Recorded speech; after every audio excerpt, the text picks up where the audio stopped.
Today's a bit of a catch-up lesson. Marion, thank you. Marion, thank you. Bit of an opportunity to see where all you guys are at. Make sure we're sort of up to date. And then there is opportunity to do 13D.1 and .2 in preparation for sort of Year 12. It's not going to be tested, but it's a good opportunity for extension. And so those that are prepared to do that, we'll go through that in sort of the second half of the lesson. So some fairly basic rules. We're writing things as a single logarithm. So if we have log of A plus log of B, it's equal to log of A times B. Alright? Log of A take log of B, well that's equal to the log of the first one take the second one. Okay, the first one on top of the second one, A on top of B. And then if we have log of A to the power of n, another way we can express that to rearrange it a bit is that's n log A. Okay? And these rules apply as long as the logarithms have the same base. So we'll go through all the examples here where they have the same base. So log 2 plus log 10, that's going to be log of 2 times 10, which is log of 20.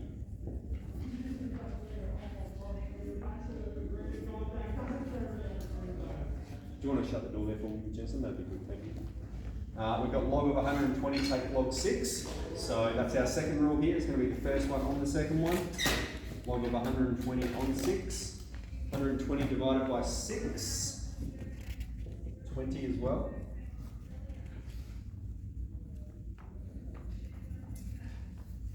Okay, and then look at example C. Both of them have the same base. They're both in base 3, which means we can still perform that operation of the first one divided by the second one. Log of 28 divided by 4, and so that's going to be log in base 3 of 7. Okay, and so we keep the base 3 along. What's the base of these ones? These are all in base 10. Our first ones, this was in base 3. Okay, D here is going to be a little bit of a trick to it. We've got log in base 2 of 5 plus 3. This is not a logarithm, and so that means we need to express it as a logarithm before we can collect them. So here we have log in base 2 of 5. So I'm just going to write the next step and then explain it. Okay, log in base 2 of 2 to the power of 3 simplifies to 3. Okay, log in base 2 of 2 to the power of 3 simplifies to 3. So the way we express this integer, this number, as a logarithm in base 2 is like this.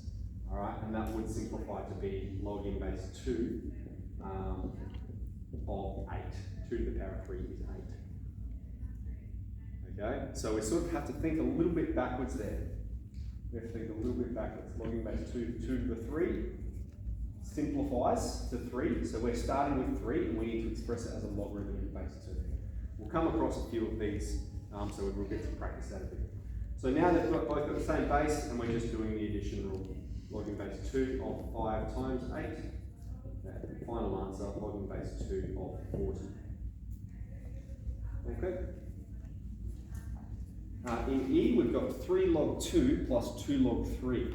So they're not like terms because they have a different value of logarithm, so we can't just add it together, but we can do the third rule. When we move the power, we can if the power's up the top, we can move it out the front. Or if the number's out the front, we can move it up the top to become the power. So here we're going to have log 2 to the power of 3, and then over this one, this is going to become log 3 to the power of 2. That's going to be log 8 plus log 9. They've got the same base. We'll perform the addition rule. Log of 8 times 9, log of 72.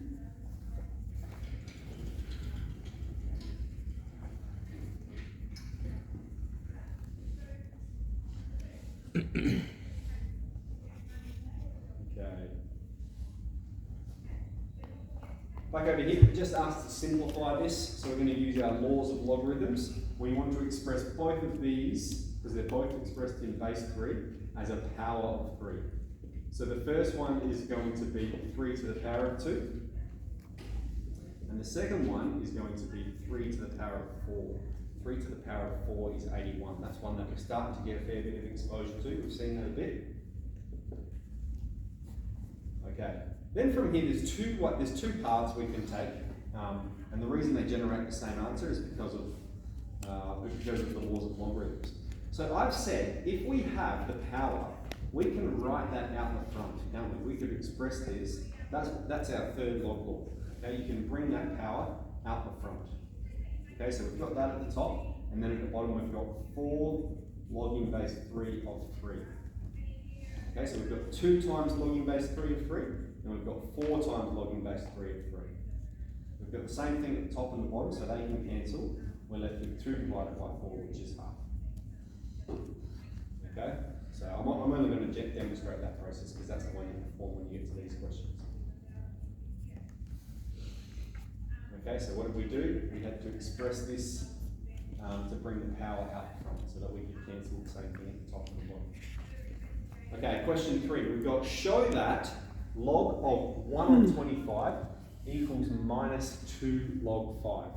So whenever we're asked to show something, what we're going to do is we're going to start with what the left-hand side says, and we're going to try and manipulate it until it gets to what we have on the right-hand side. So we have log of 1, so the left-hand side is log of 1 on 25. Now we could write this is log of 1 on 5 squared, which is log of 5 to the power of minus 2. Okay, so we've brought the fraction to the top, made the power negative, and then we can bring that power to the front, minus 2 log 5. So we've started with the left-hand side, we've manipulated, rearranged, and we've got the right-hand side. We've proved it, we've demonstrated that it's true. Excellent. That's enough to get to 13C. Let's begin.